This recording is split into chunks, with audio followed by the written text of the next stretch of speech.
अस्सलाम वालेकुम everyone, welcome back to my YouTube channel. This is me doctor Mahnoor Altaf. उम्मीद करती हूँ कि आप लोग सब खैरियत से होंगे। तो आज हम डिस्कस करने लगे हैं विदाउट मेडिकेशन हम अपने लो बीपी को किस तरह से ट्रीट कर सकते हैं। तो वीडियो स्टार्ट करने से पहले अगर आप मेरे चैनल पर न्यू हैं तो मेरे चैनल को सब्सक्राइब कर ले और बेल आइकन का बटन जरूर प्रेस कर लीजिएगा ताकि मेरी आने वाली तमाम वीडियोस के नोटिफिकेशन आपको मिलते रहें। तो स्टार्ट करते हैं अपनी वीडियो को।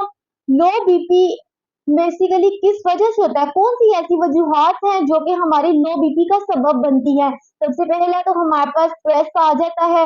जो मेन रीजन है लो बीपी की वो है डिहाइड्रेशन। जब हम वाटर का इनटेक बहुत कम करते हैं तो हमारी बॉडी डिहाइड्रेटेड हो जाती है। हाइड्रेटेड रखना बॉडी को बहुत ज्यादा जरूरी है। Third one is blood donation की है।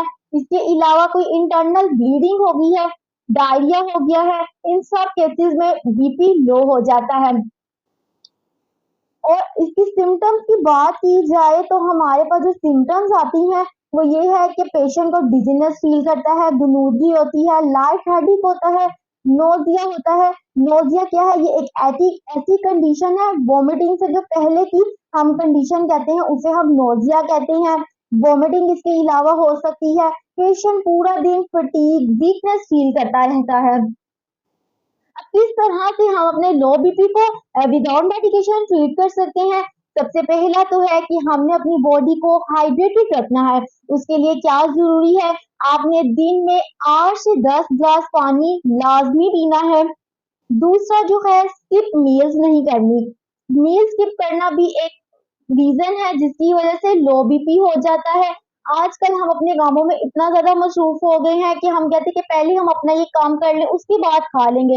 हालांकि जिन लोगों का बीपी लो रहता है, जिनको हाइपरटेंशन का मसला है, उनके लिए लाजमी है कि वो वक्फे वक्फे के साथ कुछ ना कुछ खाते रहे ताकि उनकी न्यूट्रिशनल डेफिशिएंसी जो है वो पूरी होती रहे। जब हमारी न्यूट्रिशनल डेफिशिएंसीज नहीं पूरी होंगी, हम फिटनेस फील करेंगे, फटीग रहेंगे सारा दिन, तो हम अपने टास्क पर फोकस नहीं कर पाते, हम अपना कोई भी काम प्रॉपरली नहीं कर सकते। सो कीप इन माइंड कि आपने मील्स को स्किप नहीं करना। थर्ड वन इज आपको अगर बीपी लो हो गया है तो आपने 1 ग्लास वाटर लेना है और उसमें थोड़ा सा नमक डाल के वो भी आप पी सकते हैं। इसके अलावा आप सोल्टी स्नैक्स का इस्तेमाल कर सकते हैं जिसमें हमारे पास चॉक बिस्किट आ जाता है और हमारे पास लेज आ जाती है। लेमन जूस का इस्तेमाल कर सकते हैं। इसके अलावा हम लीफी ग्रीन वेजिटेबल्स का इस्तेमाल करना हमारे लिए बहुत जरूरी है अगर आपका बीपी लो रह रहा है। ये हमारे फोलेट को इंक्रीज कर देता है। इसके अलावा मैं आपको एक नेचुरल वे बताऊं बीपी को लो करने का, ये इतना जबरदस्त इसका इफेक्ट आता है। आप करना स्टार्ट करेंगे, आप खुद देखेंगे कि आपका बीपी मैनेज होना स्टार्ट हो जाएगा। वो हमारे पास है बेसल लीव्स। बेसल लीव्स जिसे हम तुलसी के पत्ते भी कहते हैं। आपने सुबह निहार मुंह इसका जो है पानी पीना। आपने किस तरह से अब इसको बनाना है, आपने 10 से 15 पत्ते लेने हैं, उसको बॉईल कर लेना है। जैसे ही बॉईल हो जाए आपने उसका पानी निकाल लेना है और उसको कूल होने देना है। जैसे ही वो ठंडा हो जाए और आपने निहार मुंह से पी लेना है।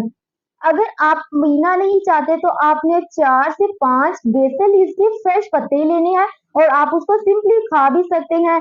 ये इसमें हमारे पास magnesium, calcium, vitamin C, B5 जो है रिच अमाउंट में प्रेजेंट होता है। अब एक और हमारे पास कंडीशन आ जाती है पोस्चरल हाइपोटेंशन। जब एक हम सडन अपनी पोजीशन चेंज करते हैं उस कंडीशन में भी हमारा बीपी लो हो जाता है। तो हमेशा कोशिश करें जब आप लेटे हुए हैं तो अचानक से ना उठे। सबसे पहले करवट लें, उसके बाद आराम से उठें। इसके अलावा अगर आप बैठे हुए हैं तो अचानक से खड़े ना हो बल्कि सुकून से तसल्ली से खड़े होना चाहिए। सो ये हमारा पोस्चर हाइपोटेंशन हो जाता है, इसको मैनेज करना भी बहुत ज्यादा जरूरी है। तो इसको आप इजीली मैनेज कर सकते हैं कि आप लोग तसल्ली से उठे बैठे। और इसके अलावा आप क्या कर सकते हैं, योगा करें, नेचर को एक्सपोजर करें। इसी तरह से हम अपने लो बीपी को ट्रीट कर सकते हैं विदाउट मेडिकेशन। सिंपल जस्ट हमने लाइफस्टाइल मॉडिफिकेशंस करनी है। सो उम्मीद करती हूँ कि ये मेरी वीडियो आपके लिए बहुत इंफॉर्मेटिव रही होगी। इसी तरह की मजीद इंफॉर्मेटिव वीडियोस हासिल करने के लिए कनेक्टेड रहे। मिलते हैं आपसे नेक्स्ट वीडियो में, तब तक के लिए अल्लाह हाफिज।